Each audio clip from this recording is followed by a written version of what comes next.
ఈ 6 నెలల నుంచి నేను రాత్రింబగళ్ళు ఆలోచిస్తున్నా, పట్టుదలగా పరిశోధిస్తున్నా. అయినా కూడా ఇప్పటికి కూడా నాకు ఒక దారి దొరకలేదంటే ఎంత డ్యామేజ్ జరిగిందో మీరు అందరూ గుర్తుపెట్టుకోవాల్సిన అవసరం ఉంది. అయితే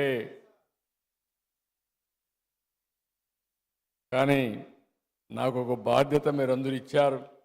ఆ బాధ్యతతో తప్పకుండా ఎట్టి పరిస్థితిలో మళ్ళీ పూర్వ వైభవం తీసుకొచ్చే వరకు వదిలిపెట్టనని చెప్పి కూడా మీ అందరికీ హామీ ఇస్తున్నా. అందరికీ న్యాయం చేసేది నా విధానం. నన్ను చూశారు. ఏ ఒక్కరికి కూడా నేను ముఖ్యమంత్రిగా ఉన్నప్పుడు కానీ తెలుగుదేశం పార్టీ అధికారులప్పుడు జరగలేదు. మొన్నే మీరు చూస్తే పాస్టర్స్కి ఫాదర్స్కి ఆ రోజు పెట్టిన ఆన్రోరియం మా వాళ్ళు ఎన్ని కష్టాలు ఉన్నాయన్నా కాదు, ఈ క్రిస్మస్ సందర్భంగా దాన్ని క్లియర్ చేయాలని నేనే సంతకం పెట్టి క్లియర్ చేశానని చెప్పి కూడా నేను మీకు తెలియజేస్తున్నా. అదే మరిగా క్రిస్టియన్ మిషనరీస్ కోసం ప్రాపర్టీస్ డెవలప్మెంట్ బోర్డు ఏర్పాటు చేయాలి అని కూడా కొన్ని వచ్చాయి. చర్చల నిర్మాణానికి అదే మరి రీకన్స్ట్రక్షన్కి ఆర్థిక సహాయం, ఇలాంటివన్నీ కూడా చాలా ఇష్యూస్ ఉన్నాయి. ఈరోజు నేను ఎప్పుడు కూడా పేదల పక్షపాతిగా ఉంటానని మరొక్కసారి మీ అందరికీ హామీ ఇస్తున్నా. నేను అనునిత్యం ఒకటే ఆలోచిస్తున్నాను, ఏ విధంగా పేదరికం లేని సమాజాన్ని మనం రూపకల్పన చేసుకోవాలనో దానికి ఆలోచించాల్సిన అవసరం ఉంది. మొన్నే నేను విజన్ 2047 తయారు చేశాను. స్వర్ణాంధ్రప్రదేశ్ విజన్ తయారు చేశాం, రూపకల్పన చేశాం. అందులో మొట్టమొదటి పాయింట్ మీరు చూస్తే జీరో పావర్టీ. ఇంతవరకు అందరం చెప్పారు మేము పేదరిక నిర్మూలన చేస్తామని చెప్పారు, కానీ నేను పెట్టింది ఆర్థిక అసమానతలు తగ్గించే విధంగా మొట్టమొదటిసారిగా పేదల్ని పూర్తిగా ఆర్థికంగా పైకి తీసుకొచ్చే వరకు ఈ ప్రభుత్వం అండగా ఉంటామని చెప్పి మరొక్కసారి తెలియజేస్తున్నా.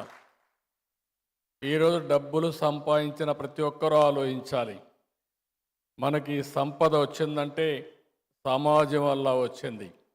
ఆ సమాజంలో ఇంకా పేదరికం ఉండడం ఇది మనందరికీ ఆలోచింపజేసే విధానం. అందుకనే ప్రతి ఒక్కరూ ఆలోచించాల్సింది పేదరిక నిర్మూలన, జీరో పావర్టీ.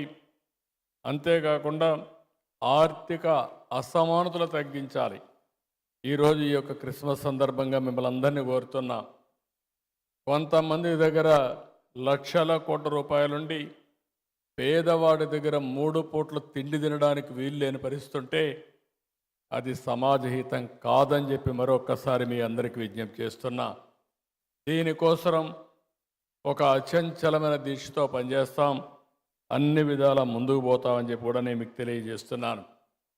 ఈరోజు మీ అందరిని చూసినప్పుడు ఎప్పుడు కూడా ఇలాంటి కార్యక్రమాలకు వస్తే మళ్ళీ నేను కూడా రీఛార్జ్ అయ్యి మళ్ళా ఏం చేయాలో ఆలోచించే శక్తిని, సమర్థతని ఇస్తుంది. అలాంటి కార్యక్రమానికి ఈరోజు వచ్చాను. మీ అందరితో కలిసి ఈరోజు ప్రీ క్రిస్మస్ చేసుకోవడం చాలా ఆనందదాయకం.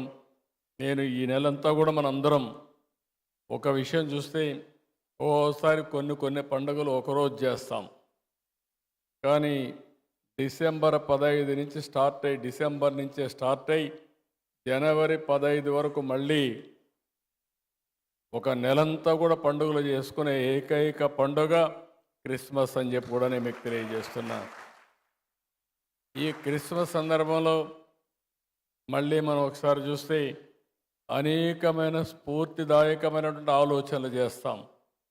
ప్రతి ఒక్కరూ ఏ విధంగా ఉండాలి, యేసు ప్రభువుని ఏ విధంగా ఆదర్శంగా తీసుకోవాలి, ఏ విధంగా ఆయన స్ఫూర్తిని సమాజ హితం కోసం ముందు తీసుకుపోవాలో ఆలోచించే సమయం. ఈ సమయంలో నేను ఒకటే మీకు హామీ ఇస్తున్నా, ఈ ప్రభుత్వం మీకు అండగా ఉంటుంది. వ్యక్తిగతంగా నేను మీకు అండగా ఉంటా. మీ సమస్యలను పరిష్కారం చేసి ఎక్కడ పేదరికం ఉంటే అక్కడ మేము ఉండి అన్ని విధాల మిమ్మల్ని ఆదుకుంటామని చెప్పి మరొక్కసారి తెలియజేసుకుంటూ అందరికి కూడా హ్యాపీ క్రిస్మస్, మేరీ క్రిస్మస్. చాలా ఇలాంటి ఎప్పుడు కూడా ఇదే విధంగా అందరం ఆనందంగా ఉండాలని యేసు ప్రభువును మరొకసారి ప్రార్థిస్తూ హ్యాపీ క్రిస్మస్.